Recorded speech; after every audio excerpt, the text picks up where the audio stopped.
Hey my dear Homo sapiens, welcome back to Clara classes. This is Muskan Gupta, your biology mentor. So we are starting with pedigree analysis today, जो कि आप में से ज़्यादा बच्चों के लिए वीक पॉइंट होता है, बिकॉज हम यहाँ पर बहुत ही कंफ्यूज हो जाते हैं कि हम कैसे चीज़ों को समझें, whether the disease is autosomal और एक्स लिंक्ड, डोमिनेंट और रेसेसिव, क्योंकि पेडिग्री में पढ़ने के लिए बहुत कुछ होता है, राइट? इसीलिए आज हम पेडिग्री एनालिसिस को बहुत सिंपल वे में पढ़ने वाले हैं। चलो let's get started. Pedigree start करने से पहले मैं आपको कुछ सिंपल पॉइंट्स बता देती हूँ जो आपको बहुत काम आने वाले हैं। अगर इस तरीके का स्क्वायर बना है, that this denote a male और फादर। अगर सर्किल है, then this denotes your female और योर मदर।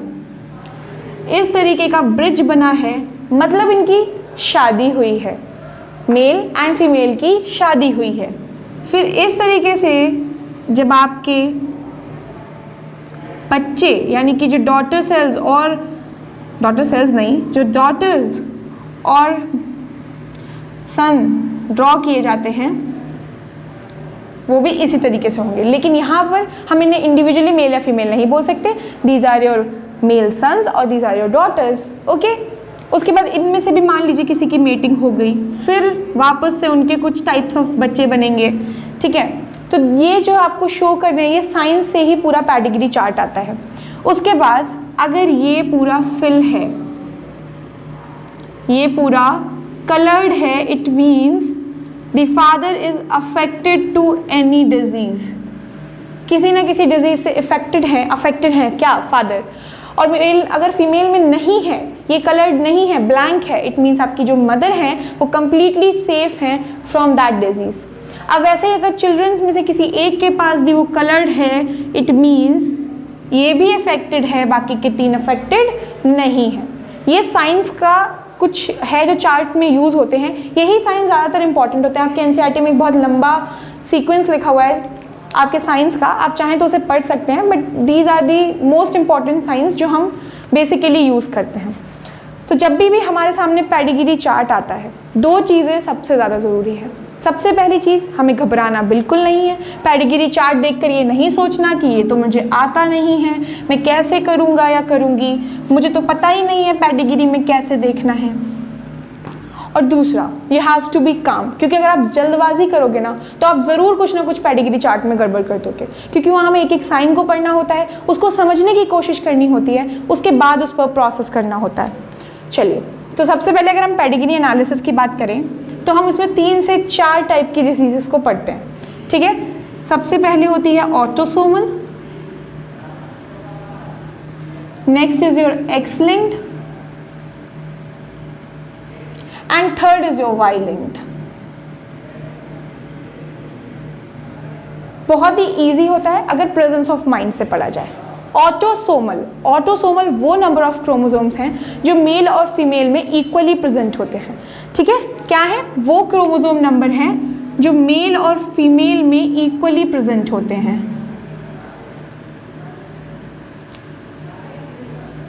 ये 44 होते हैं नंबर में, ठीक है, क्योंकि दो कौन से होते हैं जो इनके सेक्स को डिफाइन करते हैं। जैसे कि हमको पता है मेल्स में क्या होता है XY और फीमेल्स में होता है XX। तो ये जो एक क्रोमोसोम यानी कि 2 क्रोमोसोम और एक पेयर ऑफ क्रोमोसोम है वो ही इसके आगे का क्रोमोसोम है। बाकी के जो 44 है वो मेल हो या फीमेल दोनों में सिमिलर ही रहने वाले हैं। Is that clear? तो ये वो क्रोमोसोम नंबर हैं जो दोनों में ही प्रेजेंट होते हैं। एक्स लिंक्ड क्या है? मतलब एक्स लिंक्ड में आपके मदर से जो आपकी मदर हैं, ये साइन बनाऊंगी चलेगा, मदर फीमेल, जो आपकी मदर है उससे माँ के लाडला, सॉन्ग सुना ना, माँ का लाडला बिगड़ गया, वैसे ही ये जो डिजीज़ है वो माँ से उसके लाडले में जाएगी यानी कि मेल में जाएगी, वो होगी आपकी एक्स लिंक्ड डिजीज़। या आपके मेल से यानी कि फादर से पापा की परी में जाएगी, ठीक है, ये हो गया आपका एक्स लिंक्ड। और वाई लिंक्ड वो होती हैं जो केवल मेल से मेल में ही ट्रांसफ़र होती हैं, क्योंकि वाई क्रोमोसोम केवल और केवल मेल्स के पास होता है। तो जो फादर से सन में या फिर ग्रैंडफादर से सन में या ग्रैंड सन में जाती हैं, उन डिजीज़ को हम वाई लिंक्ड डिजीज़ बोलते हैं। ये बहुत कम आती हैं तो इनको हम इतना नहीं पढ़ते। इन दो डिजीज़ के बारे में भी थोड़ा सा डिटेल देखते हैं। ये दो डिजीज़ में अगेन ये दो तरीके की होती हैं, डोमिनेंट एंड रेसेसिव। ये दो बहुत इंपॉर्टेंट पॉइंट्स हैं, यहीं आकर हमें एक्चुअल कंफ्यूजन स्टार्ट होती है, whether the disease is dominant or the disease is recessive। अच्छा, अब यहाँ पर डोमिनेंट का मतलब क्या होता है?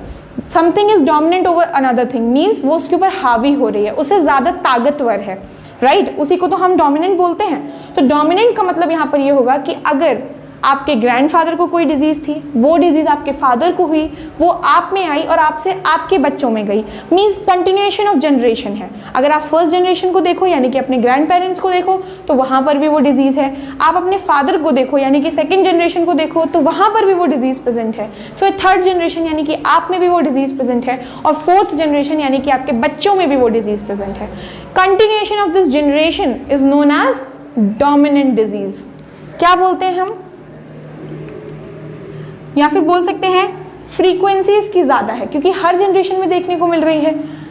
तो continuation in generation,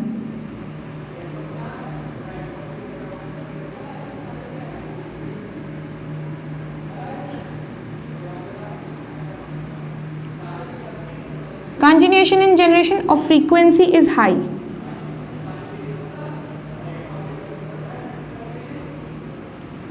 no skipping. Skipping मतलब कुछ भी स्किप नहीं हुआ, एक भी जनरेशन नहीं छूटी।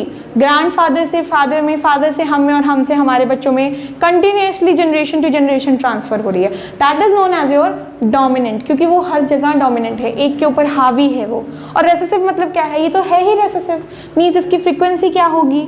फ्रीक्वेंसी इसकी कम होगी, फ्रीक्वेंसी इसकी कम होगी। और जब इसकी फ्रीक्वेंसी कम होगी यानी कि इसमें स्किपिंग भी होगी, एक जनरेशन से दूसरी जनरेशन में नहीं देखने को मिलेगी। मान लीजिए आपके ग्रैंडफादर में थी, आपके फादर में नहीं आई बट आप में आ गई।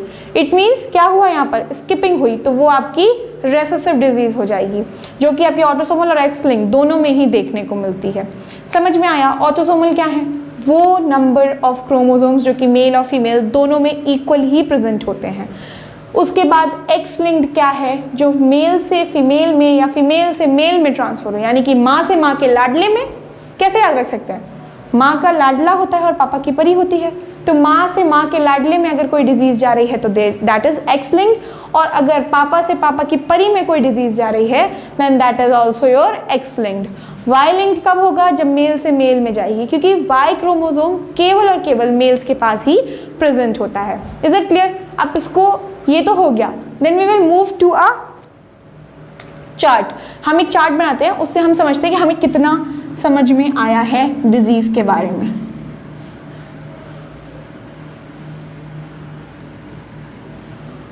सिंपल सिंपल क्वेश्चंस तो बहुत सारे किए होंगे आपने, but this question is somewhat difficult. ये क्या है बच्चों? एक मदर एक फादर यानी कि एक मेल और एक फीमेल जिसको आपस में, जिनकी शादी करा दी गई है। Now obviously they are going to have some babies, right?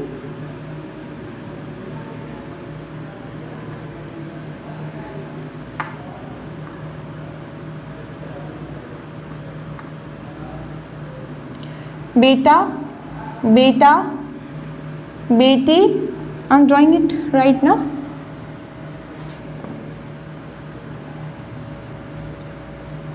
बेटा,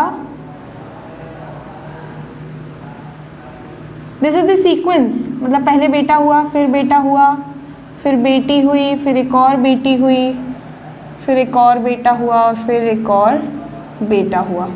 ठीक है? बेसिकली ये हैं उनके बच्चे। Are you guys able to see this? ये हैं उनके बच्चे।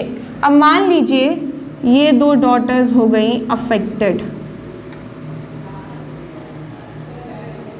these two daughters got affected and they both get married, यानी कि इस लड़का और इस लड़की की क्या हो गई? शादी हो गई। they got married, again they have another generation, बेटा, बेटा, बेटी, बेटा। but in this 1 daughter and 1 son is affected.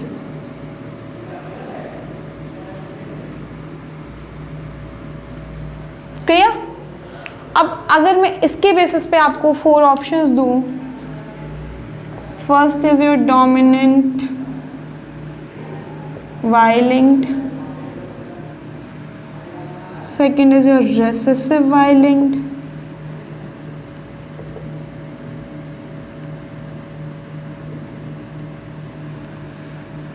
third is your dominant autosomal, fourth is dominant X-linked. ये 4 आपके पास ऑप्शंस हैं, ये आपका पेडिग्री चार्ट है.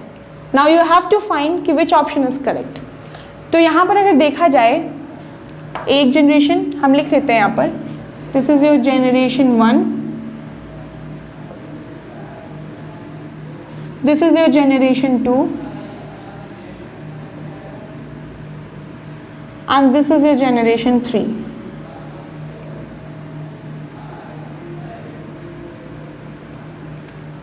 ये 3 जनरेशन आपके पास प्रेजेंट है, यानी कि ग्रैंडफादर, फादर और आपकी जनरेशन आपके पास प्रेजेंट है.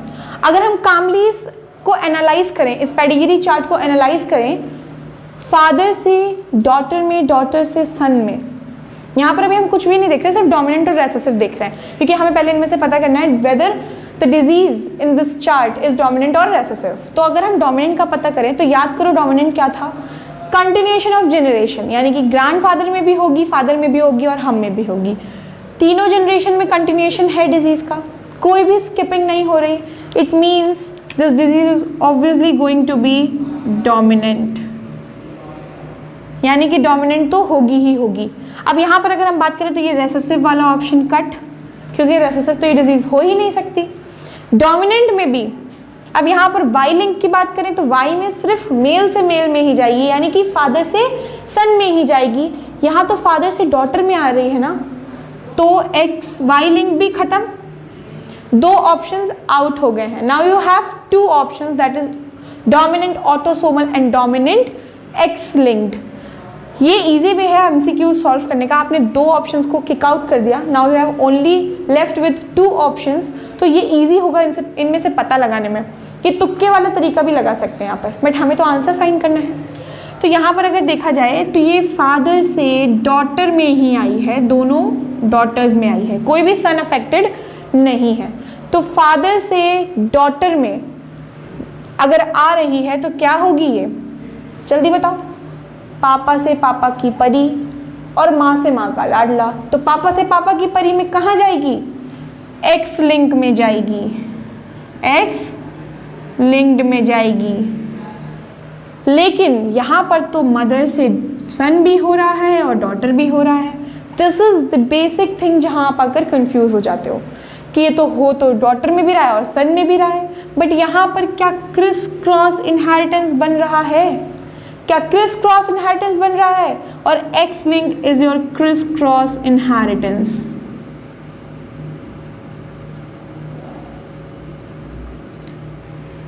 X linked is your criss cross inheritance, यानी कि एक जनरेशन से दूसरी जनरेशन एक क्रिस क्रॉस वे में जा रहा है, यानी कि ये क्या है, डोमिनेंट एक्स लिंक्ड डिजीज है. This is your dominant x linked disease. So I hope इससे आपको पूरा पेडिग्री एनालिसिस क्लियर हो गया होगा कि आपको कैसे क्लियर करना है. इसी तरीके के और भी इफेक्टिव और शॉर्ट वीडियोस देखने के लिए do subscribe to our YouTube channel, that is Clara classes. You can also follow us on Instagram with the same name. If you want to study with me, then go and download our application from Play Store, that is also with the name Clara Classes. Thank you. Till then, stay safe and stay tuned. Bye bye.